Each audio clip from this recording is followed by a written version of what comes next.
আফ্রিকাতে ডাগরা নামক এক প্রজাতি, যারা সন্তানের জন্মদিন ওই দিনটাকে ধরে না যেদিন সন্তান ভূমিষ্ঠ হয় পৃথিবীতে, বরঞ্চ তারা সেদিনটাকেও ধরে না যেদিন মা গর্ভ ধারণ করেছিলেন।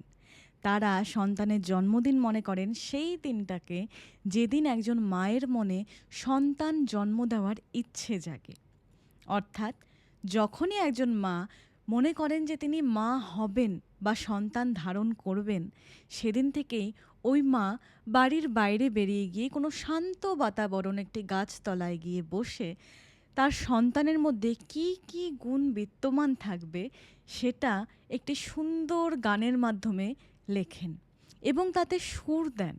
সুর দিয়ে যখন সেটা সম্পূর্ণ হয় তখন তিনি বাড়িতে আসেন, এসে তিনি তার স্বামীকে, তার হাজব্যান্ডকে শেখান এবং তারা দুজন মিলে সেই গান রপ্ত করার মাধ্যমে তাদের সন্তানকে আহ্বান জানান। এবং গোটা প্রেগন্যান্সির সময় সেই মা তার সন্তানকে ওই গান শোনায়, সেই গানে তাকে এক সুন্দর আনন্দিত পরিবেশ তৈরি করে, এক সুন্দর সান্ত্বনা দেয়, ভালোবাসা প্রেমে পরিপূর্ণ করে রাখে, সেই বাতাবরণ দেয়। এবং সন্তান জন্মের আগে, সন্তান ভূমিষ্ঠ হওয়ার আগ দিয়ে সেই মায়েরা তাদের পরিবারের লোকজনকে, বড়দেরকে তারা সেই গান শেখায় এবং সেই গানের মাধ্যমেই সন্তানকে স্বাগত জানানো হয় তার ভূমিষ্ঠ হওয়ার পর।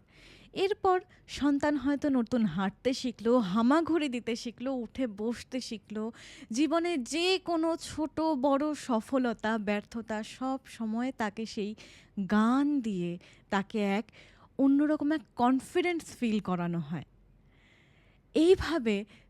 এবং তারা যখন সেই সন্তান মারা যায়, অর্থাৎ সেই ব্যক্তিটি যখন মারা যায়, তাকেও তখন সেই গান শুনিয়েই শেষ বিদায় দেওয়া হয়।